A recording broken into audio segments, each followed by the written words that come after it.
These things reach a certain point where there's no point to them. Not a single person is being helped. Politics, in the end, even James Michael Curley, who governed from prison, went out of his way to help people, crook though he was. These people helped nobody.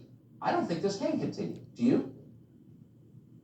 No, I don't. I mean, if Joe Biden really is worried about symbols and signs, he could just say to Hunter, please, Hunter, symbolically never use the N-word again. And then Hunter could say, okay, Dad, don't call a senior aide boy, or don't call an African-American journalist a junkie, or you ain't black. That would be a good start. But, when the left creates these self-induced crises, and that's what they are, and whether the border or foreign policy, inflation gaps, and they can't solve them because they're in an ideological straitjacket, they look to the trivial. And I mean, if you want to talk about race, we have a national tragedy. 7,000 African Americans murdered by other African Americans.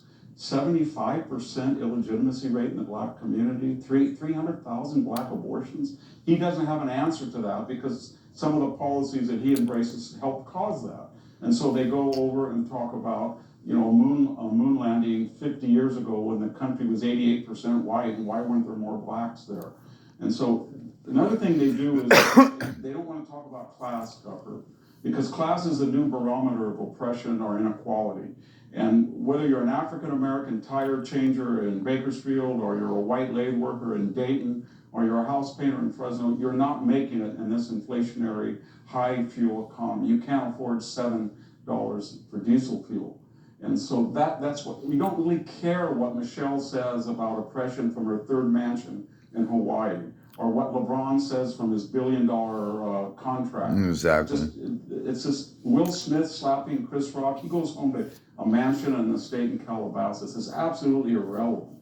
And you can see that you're absolutely right, Tucker, that they don't have a COVID crisis or a transgender epidemic of hate or nuclear war on the brink. Then in normal times, people dispassionately, soberly, and judiciously, they look at this agenda and they say, this is contrary to human nature. In fact, this is madness, and we want no part of it. So, to sum up, the subtext of everything you said, Tucker, is fear.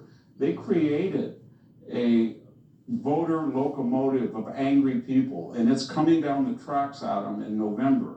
And they're tied to the tracks with ideological rope, and they can't get out. And there's no way they can get out. And we're going to see one of the biggest resets, I think, absolutely, since the 1930s, when they lost over 70 seats. Hillary said we've got no crisis left, we should let go to waste. That's what Rahm Emanuel, that's what Gavin Newsom. They don't have any idea of the real crisis that's coming, because they created it and they're going to suffer it. Absolutely. We're going to throw Newsom out.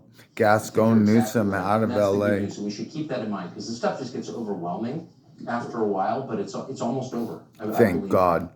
I need you to. Professor, thank you. Victor Davis Hanson. Appreciate it.